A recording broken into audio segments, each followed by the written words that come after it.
What is up, everyone? Welcome back to another video today, and in this video I have another unboxing. We've got ourselves a larger unboxing to deal with, as you can tell by this big box.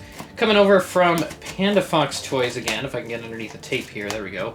What's cool about this box is that it is one of the, not the retail boxes, but the boxes that Gemini Jets ships all the models into their retailers. So this one, in this case, is for an All Nippon Airways 7879 Dreamliner ANA Future Promise livery. 6 pieces quantity in here, item number SA4018. But obviously that's not what I ordered. I ordered 4 models from the Gemini Jets December 2023 releases in this box.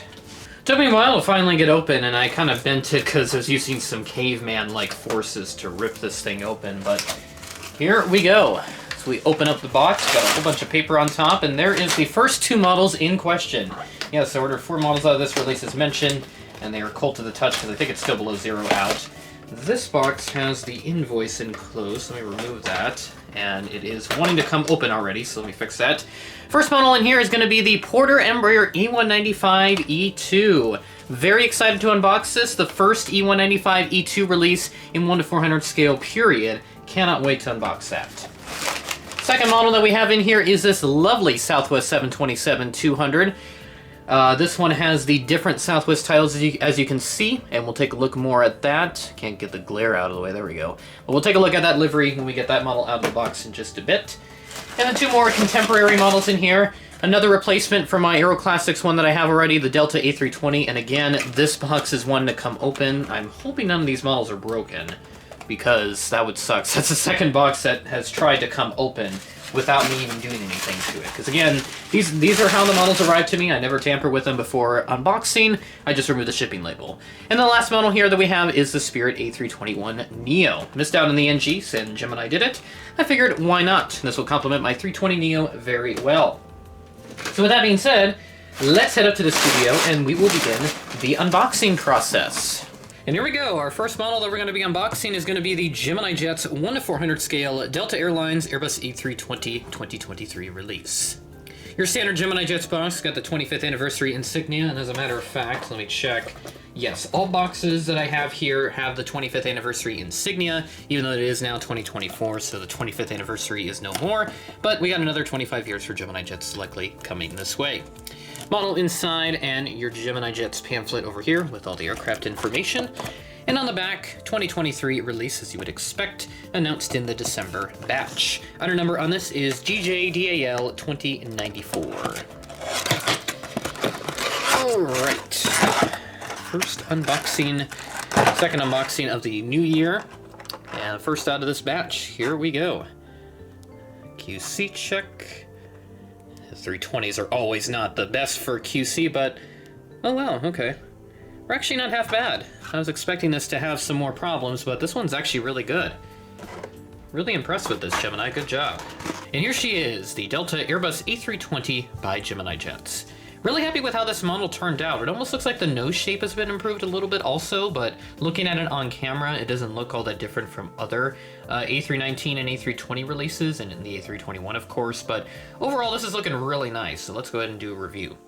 Starting off at the front, we got the nose cone and the cockpit windows, little printed detail there. SkyTeam logo, your L1 door, 3 antennas on the top along with the Wi-Fi dome, Delta Airlines titles, and along with some extra details next to the L1 door. And sorry about that there, the little zoom function on the camera is a little bit stuck in place. Some sort of sticky substance got on it, and it's been like that for a little while now, but it's gotten really bad now as of late, but still functioning, so can't really do too much. But there's a little detail there. There's a nose landing gear, which actually looks really nice. The bright white hub, it really stands out to me. Got the Delta logo, and then there's the engines. Definitely bigger, but there's enough ground clearance, you can see that. And then a little emergency exit hatch, along with the registration, November 376 November Whiskey, which I'm sure I've seen this aircraft on a couple of occasions. And then the fleet number up on the top of the Delta tail, which is also printed on the nose gear as well. Then we'll flip it over to the other side, looking really nice over here.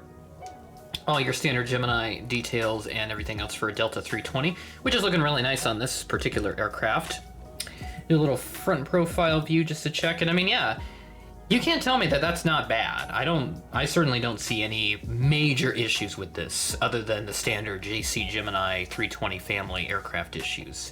I certainly don't think it's that horrible. It's not, you know, it's nowhere near horrendous like what it used to be back in like 2019 and 2020. I could probably pull out my American 319 Allegheny. That model has a lot of problems with it, but compared to something like this from today, this is really nice. A really good improvement. Still a long ways to go before this mold is perfect, but I'm certainly very happy with the progress that they made on this, and I'm very satisfied with how this model turned out. So let's continue. Next, we have the Gemini Jets 1:400 scale Spirit Airlines Airbus A321 NEO.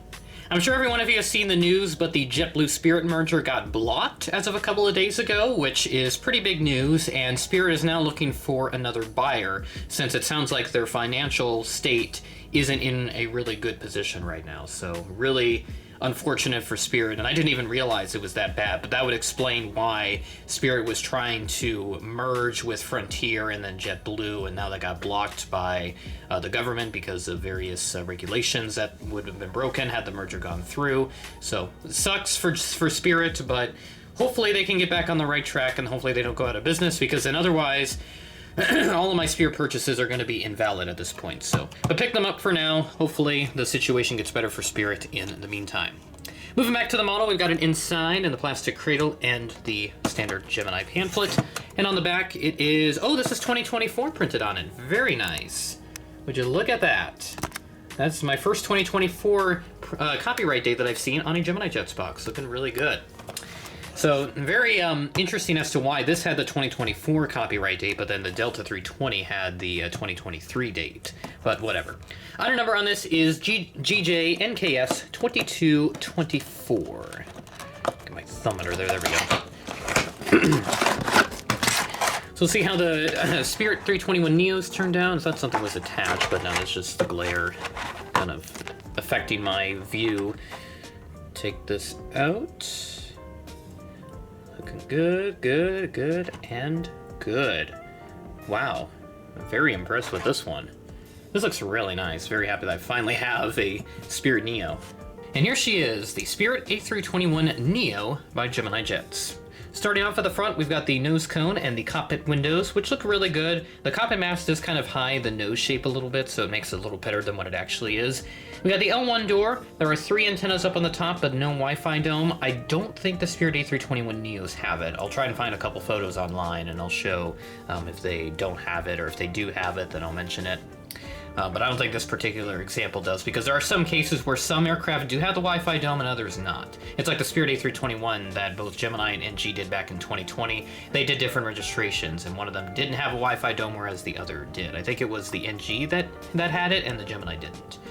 But continuing on with the review, we've got a little zoom in view on the front section. You can see a little Airbus A321 NEO title right there. The fleet code on the nose gear, along with various printed details. There's the Spirit titles along with Spirit.com on the engines. And then we move back. We've got the registration November 702 November Kilo, which is the first A321 NEO in the Spirit fleet. And then the Spirit tail up over here.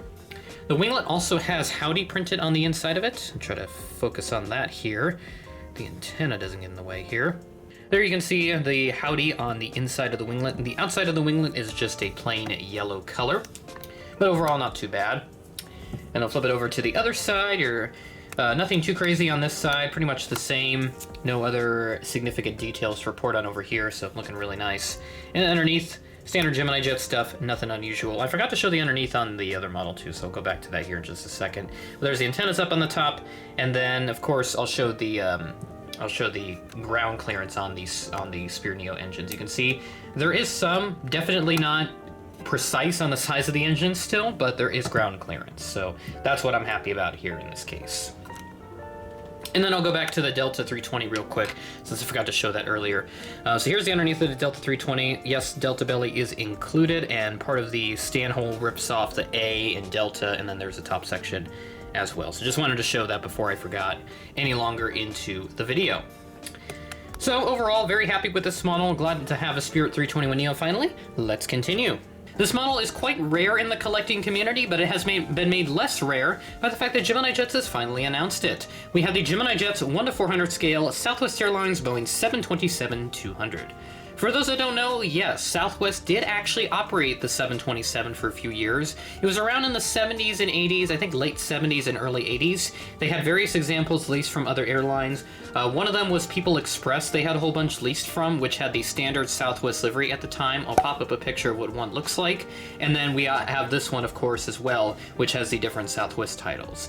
This particular example was leased from Braniff International. So, not sure why they chose to go with a different Southwest title on this airframe instead of just printing on or painting on the rest of the standard Southwest titles on this. So, if anybody knows about that, feel free to leave a comment. I'd be eager to hear what Southwest's reasoning was to print different Southwest titles on this airframe, and they didn't go ahead with it on everything else. But I think I'm quite happy that they stayed with what they did, because I'm not sure if this would have looked really good on future planes. But this is your standard Southwest box, all white, no flaps, so you can't see the model until we actually take it out of the box. And then this does have 2023 on it, and then your standard licensing disclaimers, all that legal jargon. And then the item number on this is GJSWA2216. I remember Tom posted on his story back when the September releases came out, or right before the September releases came out, that he was making a push to get a particular 1-200 retro announced, and it was the Southwest 727. I expressed interest in hopefully having it be done in 1-400, and I'm sure I wasn't the only one that expressed that interest. I'm sure there were others. And just a few months later, we get it in 1-400 scale, and wow! Oh my. She is pristine and beautiful. Gear doesn't roll there, but otherwise they're looking good. This is a cradle mold, so don't have to worry about the wings coming off. But yeah, everything else is glued on, looking really nice. Very happy with how this turned out. And here she is, the very lovely Southwest 727-200 by Gemini Jets. Starting off at the front, we've got the nose cone and the anti-glare shield. With the cockpit windows, you have your L1 door and the Southwest titles, which I'll go ahead and zoom in on, so you can see that in the crisp and clear 4K quality. That's what we all love to see on this channel. But there's a good look at the Southwest titles. It's got different like shades. It's got like a kind of like a desert green on there, like the mustard or whatever green, whatever shade of green that they used here at the time. And then there's like a red, and then the black, of course, with the titles. Southwest on there, looking really nice. Nose gear looking really good as well, and it does roll. Not very noticeable on camera, but yeah, it does roll. One antenna up there. 2 overwing exit doors, and then the registration on this is November 406 Bravo November. So this is a airframe leased from Braniff, and I'll have to find out what color this aircraft wore when it was with Braniff. I'm guessing it was one of the flying colors. I'm gonna guess blue in this one, but I'm sure I'm wrong on that.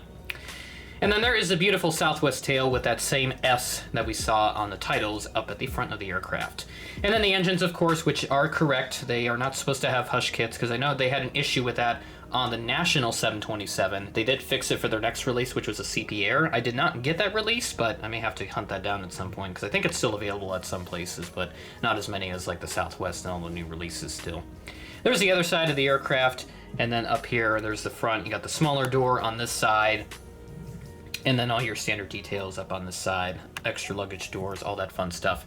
Some overwing exit markings on this plane, looking really good. Pretty basic details, but overall very solid. And then one of the main gear doesn't roll. I think it's this one. It doesn't roll, but it doesn't ruin the look of the model, so I can't complain too much. But otherwise, everything else is glued on perfectly with no problems. And I think that's one of the advantages of the cradle molds, in my opinion. The wings are not as likely to come off on a cradle as with a two-piece mold, because it's just one thing that you have to glue on, and that's it. Whereas with the two-piece wings, you have to do each wing individually, and that usually allows a lot more higher probability for a wing to come off, which shouldn't happen regardless, but that's kind of part of why I prefer cradles sometimes, because then, you know, they're not as likely to come off. But the appeal for the two-piece mold is because of the lack of a seam there is around the wing area. So that's why they've been moving to that. But I'm very happy with this model, very happy to have this, and kind of a rarity in the collection indeed. And yeah, the shade of green is indeed correct. It may be slightly off, but it's honestly spot on. It looks really nice. And they did use a different shade of green at the time than what they would use later. And then eventually for the retro 737, 700s, and now the MAX. So let's move on to our final model of the unboxing. And that, ladies and gentlemen, is going to be the very lovely Gemini Jets 1-400 scale Porter Airlines Embraer E195 E2. Very excited to have my first Porter aircraft in my collection. I would love to get a Dash AQ400 because I know they fly those to like Chicago Midway and Boston, but those are very, very hard to find. And it's not just the Porter Q400 that's hard to find, all of the Q400s are hard to find. I know like WestJet and Air Canada, I think United Express as well, those are very hard to find, and they cost a pretty penny when they do show up on places like eBay and all that fun stuff. But very happy that they did a Porter E2 since these are new planes, and they've got more coming on the way. I think they announced an additional order, for the E2s recently. So looking forward to seeing how that turns out. But there's your standard Gemini pamphlet, and this does have the 2023 date on this box, a little bit dented on that side, but that's to be expected with USPS in this case. Item number on this is GJPOE 2198. Very excited to see the E195 E2 for the first time in the flesh. Here we go, taking this out. It's kind of stuck on there, and oh wow. Jeez. I've seen pictures of this already, and people were quite amazed as to how small this is, and now I finally understand why. This is a very tiny plane. It's hard to put it into perspective on camera, but it's very small and it's lighter than I was expecting to. I was expecting it to be a little heavier, but I would say it's about 10 to 20 grams lighter than what I thought it was going to be. So, but it's looking really nice, so let's take a look. And here she is, the Porter E195 E2 by Gemini Jets. We'll go and zoom in on each individual part, since this is a brand new mold, and I really want to see how this mold looks in 1 to 400 scale. Starting off at the front, we've got the nose cone on the cockpit windows, Embraer titles, and then Porter titles, the L1 door, and then the Porter titles underneath the passenger windows, one little antenna up there on the top, and then there are two more on the back, along with a little SATCOM Wi-Fi dome there on the back. There are the engines. I thought they were going to be bigger on this, but I mean, yeah, they're definitely bigger than what they are on like the E175 or the E190, which is the predecessor to this aircraft. But yeah, it's definitely bigger, but I thought they were going to be a little bigger than that in 400 scale, so looking really nice right over there. Ooh, and the engines, the fan blades are see-through. Look at that. That is cool. I think that's the first time I've seen that on a Embraer aircraft like that. That is awesome. Great detail by Gemini Jets on this mold. That is incredible. I suppose we'll check out the other side here since we're already back over here. So take a look at the tail section on this side. You got the Porter tail, which looks really nice. All the different colors of Porter. Registration is Charlie-Golf Kilo Quebec Lima, and then there's a fleet number right there just underneath the registration code and the Canadian flag. On this side is about the same. You got the Embraer and Porter titles on this side, looking really nice. Then we'll flip it underneath. Gemini Jets stuff on underneath with the stand hole, which is cut off part of the Porter titles, and then the Gemini Jets logo. Two-piece mold, as you would expect from a new mold in 2024. But look at that. Overwing exit details and the whole wing details in general. That is incredible. Man, Gemini really killed it with the E2 mold. I am very happy with this. This is stunning. Wow. Incredible model from Gemini. Highly recommend this model if you're looking for something cool in your collection. This is the model to go with. And that will do it for this unboxing. 4 great Gemini Jets models from the last release of December 2023 to get us going into 2024 and on our second unboxing of the year. I already have the Delta 757 widget from the most recent releases ordered. That will be on the way in the next month or so. And I can't wait to see what Gemini has coming in the future. Very happy with all these models. Nothing broken, no significant QC problems, none of that caliber, none of that BS. Very happy with all of them. Cannot wait to use them in any sort of airport updates when applicable, except the Southwest. I don't know what I'm going to do with that, but that's just going to look nice in my retro collection in general. So, with that being said, that is the end of the video. Thanks for watching, and I will catch you in the next video.